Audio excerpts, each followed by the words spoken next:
একগুচ্ছ করার নির্দেশ দিয়েছেন শুভেন্দু অধিকারী। আরও একবার আপনাদের জানিয়ে রাখি যে আজ থেকে তোলাবাজি বন্ধ, এমনটাই বার্তা দেন তিনি। হকার, টোটো, অটো থেকে টাকা তোলা বন্ধ। কাটমানি নিলে নেওয়া হবে কড়া ব্যবস্থা। পুলিশের ওপর হামলা বরদাস্ত করা হবে না।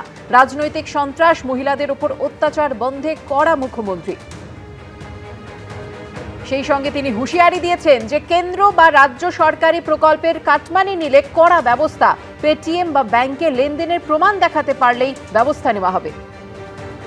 কেন্দ্র এবং রাজ্য সরকারের কোনো স্কিম পেতে গিয়ে কাউকে পয়সা দিতে হয়েছে, কাটমানি দিতে হয়েছে, ঘুষ দিতে হয়েছে, সেক্ষেত্রে আমরা দুটো ইলেকট্রনিক্স ডকুমেন্টকে এনকারেজ করেছি। একটা হচ্ছে পেটিএম এ পেমেন্ট, আর একটা হচ্ছে অ্যাকাউন্ট ট্রান্সফার, আরটিজিএস, এনএফটিএস করে টাকা ট্রান্সফার।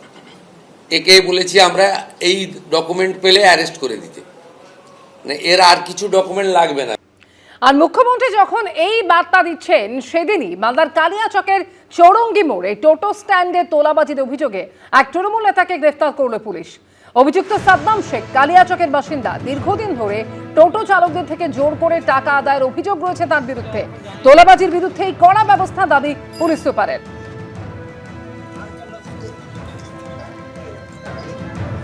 অন্যদিকে কোচবিহারের দিনহাটার পুটিমারি ১ নম্বর গ্রাম পঞ্চায়েতের উপপ্রধান ও তৃণমূল নেতার বিরুদ্ধে সরকারি আবাস যোজনায় ঘরপ্রাপকদের থেকে কাটমানি নেওয়ার অভিযোগে বাড়ির সামনে বিক্ষোভ দেখান স্থানীয়রা।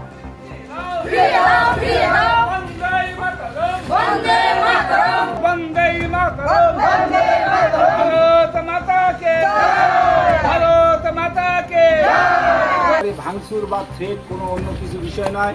আমরা কত টাকা নিয়েছিল? 10। ঘর পেয়েছেন কি? ঘর পেয়েছি। তো এখন কি চাচ্ছেন, কি জন্য এসেছেন এখানে? যে টাকাটা নিয়েছে ওই টাকাটা আমরা ফেরত চাই। আর এদিকে সরকার বদলের পর বিজেপি কর্মীদের থেকে নেওয়া জরিমানা ফেরত তৃণমূলের। তোলাবাজি নিয়ে মুখ্যমন্ত্রীর কড়া বার্তা, সেই বার্তার পরেই জরিমানা ফেরত দিল তৃণমূল। কঙ্কালীতলায় ঘরছাড়াদের ঘরে ফেরাতে বিজেপি কর্মীদের থেকে নেওয়া জরিমানা ফেরত দেওয়া হলো। বিজেপি কর্মীদের থেকে যে টাকা নেওয়া হয়েছিল সেই টাকা ফেরালেন কাজল শেখ, ঘনিষ্ঠ তৃণমূলের উপপ্রধান এবং অঞ্চল সভাপতি।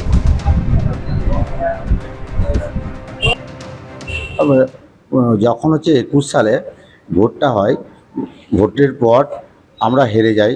বিজেপির নেতৃত্ব দিয়েছিলাম আমরা, এই এলাকায় আমি ঘুরেছিলাম। আমাদের অনেক ছেলে টেলে যারা ছিল তারা এই এলাকায় ঘোরাঘুরি করেছে। তার জন্যে সেই সমস্ত বাড়িতে এবং আমার বাড়িতে ভাঙচুর চালায়।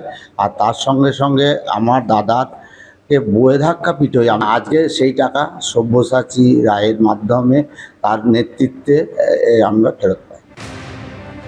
50,000 থেকে 1.5 লক্ষ টাকা জরিমানা নেওয়া হয়েছিল বলে অভিযোগ ওঠে। 21 এবং 24-এ ভোট পরবর্তী সন্ত্রাসে ঘরছাড়াদের ঘরে ফেরাতে জরিমানা নেওয়া হয় বলে অভিযোগ ওঠে। আর সেই টাকা ফেরত পেলেন শান্তিনিকেতন থানা এলাকার 11 জন বিজেপির নেতাকর্মী।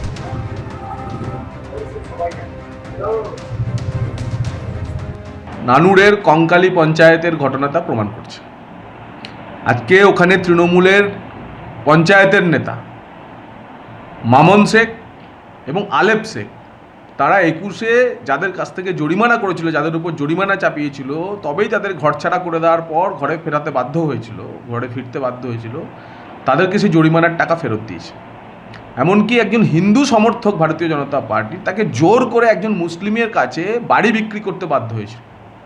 এই রকম ধরনের অত্যাচার চালানোর পর আজকে সেই আলেপ বলুন আর মামন বলুন, তারা সেই গ্রামবাসীদের হাতে পায়ে ধরে জরিমানার টাকা ফেরাচ্ছে। কারণ বুঝতে পারছে যে দিন বদলেছে, উলট পুরাণ হবে।